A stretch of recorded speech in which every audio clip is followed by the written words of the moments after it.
Hello fellow Mcfarlane toy collectors, this is Solid Dave Snake bringing you my first ever Throwback Thursday video review.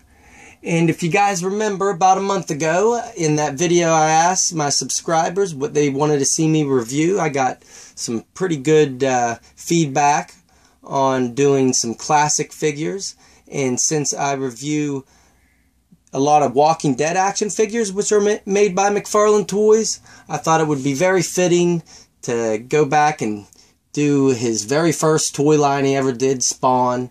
One of my more favorites out of the line, and that is from Spawn Series 17 of the Spawn Classics line, Spawn number 5. This was the 5th Spawn that they made. They made lots of different variants, but in his actual comic book costume, this was the 5th one they did.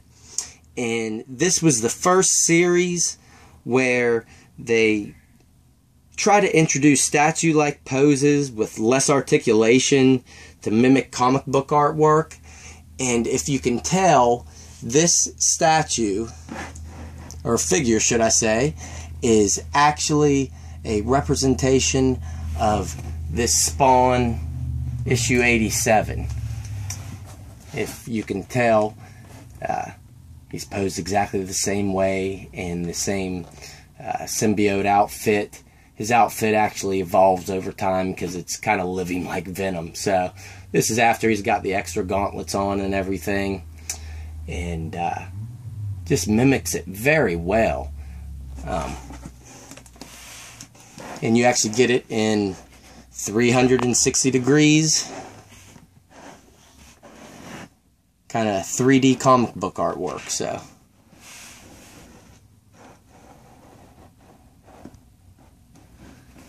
and we'll just get right in this, get nice and up close,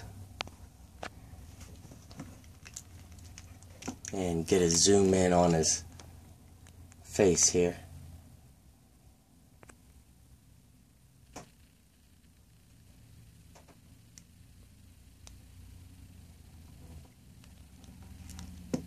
And if you can tell, it's got his lower lip popped out like how it did on the cover underneath that mask.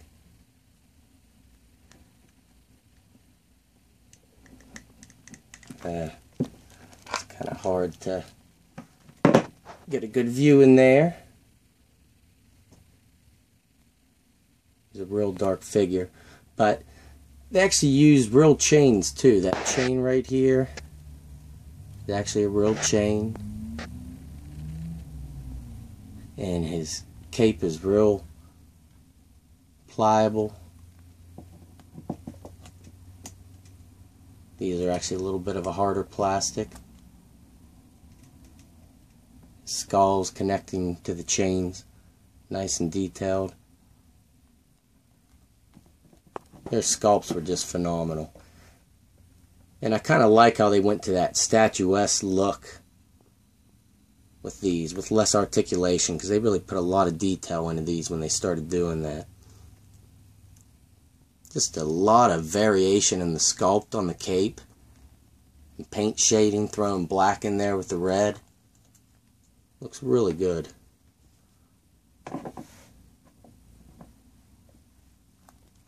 And on his gauntlet, there's nice silver spikes. It's not a real chain up there on his bicep. Nice skull right there on his waist. And of course, more real chains.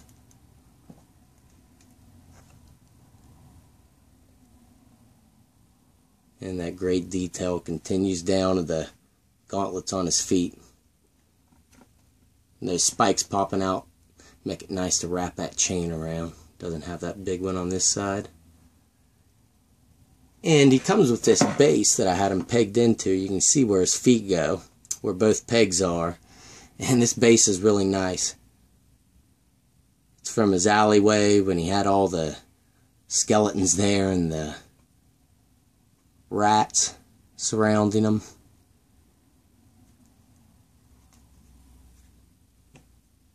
So, very cool base. And he pegs in there really nice. And that foot goes up on top. And he pegs in there really good. And like I said, his articulation was very limited, only 7 points. And you really only needed it to get him to do slightly different things on his base here. He's got rotation at the head, but the cape does hinder it. And a rotation here at the elbow and one here at the wrist. They're hidden real well in between the seams. And he doesn't actually have anything at either shoulder. He's got a cut there and at the hand here, and one at the waist, and one here above the knee, and another one down here at the gauntlet.